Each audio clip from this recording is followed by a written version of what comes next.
that it has made a difference. So for the latest on perspectives from our northern neighbors on the unrest in South Africa, we're joined now by journalist Hopewell and Professor Ibbo Mandaza. A very good evening to you. Thank you so much for speaking to us. Let me start with you, Hopewell. As a journalist, how is the conversation framed around what is going on here in South Africa, and is there any resonance? I think here in Zimbabwe, thank you very much for having me. Here in Zimbabwe, a lot of people are surprised by the fact that the violence that's taking place had not been foreseen, because some of us had predicted that it was going to happen if he was sent to prison. So one would have thought that systems were put in place to make sure that properties were going to be protected and people were not going to be killed. That said, there are two sections. One which is very pro-Zuma. They will not hear anything. They will not want to discuss about anything to do with his corrupt behavior, which is well documented. Then the other side is very anti-Zuma, very angry with Jacob because of 9 wasted years of his presidency. They will also not want to understand that the throwing into prison of Jacob Zuma was going to cause problems, not just for the economy, but also for the citizens themselves, as we have seen that 117 people have been killed. So I think a middle-of-the-road approach would have been what was needed to make sure that the rule of law is upheld, but also to make sure that citizens are protected.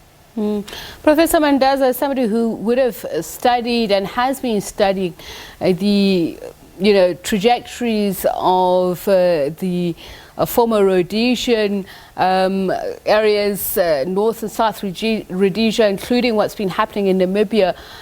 Is there similarity in the socio-economic, cultural and political context, especially within which unemployment and poverty has led to conflict and violence, that one can say that what we're seeing in South Africa is how it began in Zimbabwe, as some are saying? Well, let me begin. Thank you for having me. Let me begin by also joining the many Southern Africans in mourning the passing of our brother, the village pope, well, and together with Tuku and Masekela. On the subject at hand, yes, I think there are similarities in the post-liberation societies of Namibia, South Africa, Angola, Mozambique, Zimbabwe. Yeah, but I think the situation in South Africa has to be considered on its own merits or demerits, as the case may be. I think we need to make a clear distinction between, on the one hand, the looting, the criminality that looters took advantage of in the last few days. That's unfortunate, and I think we are glad that the state has cracked down, and we can see from your news coverage that things are improving. And we've just heard the Minister of International Affairs mention that the borders are being opened, the routes are being opened. So we think things are coming to normalcy again. On the other hand, is the context, which is the relentless manner in which the South African state in general, the ANC in particular, and Cyril Ramaphosa, in their effort to institute and institutionalize the rule of law and constitutionalism.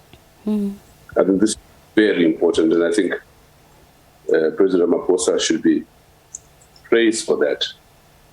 And clearly, the separation of powers in the South African situation, in the context of constitutionalism, is to be commended. It is the Constitutional Court, to the judiciary, which handled the matter pertaining to former President Zuma. There was no interference by the executive in any way. And that's how it should be. All right. And I think that is to be commended. Hopewell, as somebody who has obviously much experience within your country with regards to law enforcement, we're asking today South Africans if they feel comforted by the addition of more boots on the ground with regards to the South African National Defence Force. But talk to me about how you see the situation. There's been criticism by some who've said police have traditionally been heavy-handed. Is it possible to perhaps juxtapose the two, Zimbabwe, South Africa, with regards to civil unrest in that context of socio-economic dissatisfaction?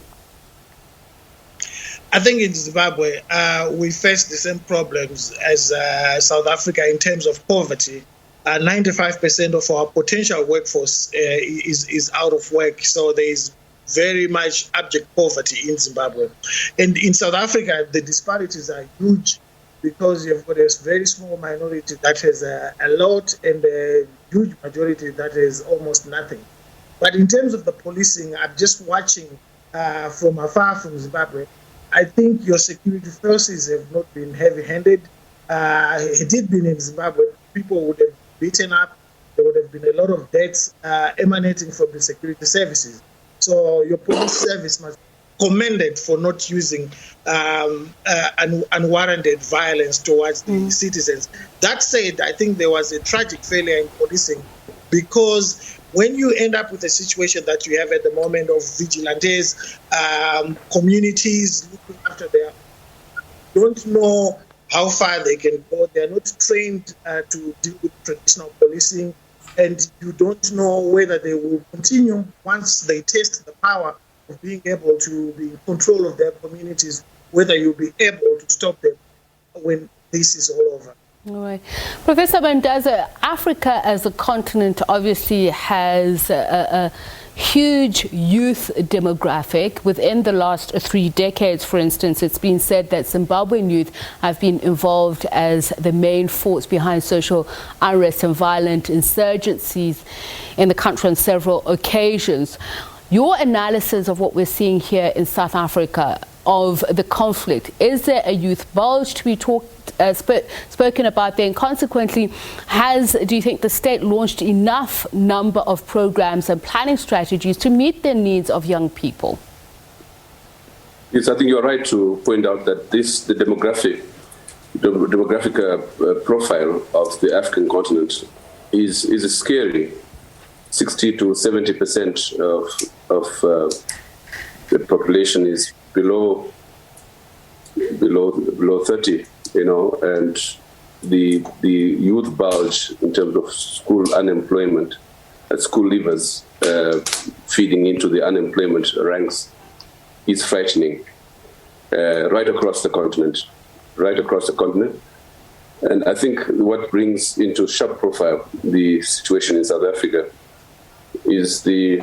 and in Southern Africa generally, including Zimbabwe and Namibia and Angola, is the fact that these are countries which are very well endowed with natural resources. We have enormous mineral resources in our countries. And the failure to industrialize, the extent to which we have simply inherited the economies of the settler era, is frightening. And I think that is the main challenge. And I think the lessons to be learned from the recent events in South Africa is simply that we need to attend to the problem of industrialization. We simply have to.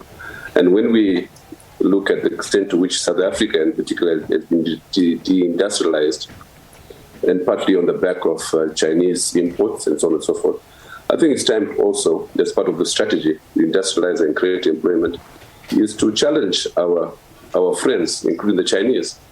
They should not continue just taking away our natural resources, mineral resources. When they bring their factories here and help us in industrializing and creating employment, I think that is an issue to be discussed. And I hope that, as I said earlier, the lessons to be learned here is to how to begin to industrialize. All right, thank you so much. Thank you so much to both of you for your time and insights. Professor Ibbo Mandaza, who's a political analyst, journalist Hopewell, speaking to us from Zimbabwe, giving us their perspectives of what is happening in South Africa from the prism of the experiences in Zimbabwe.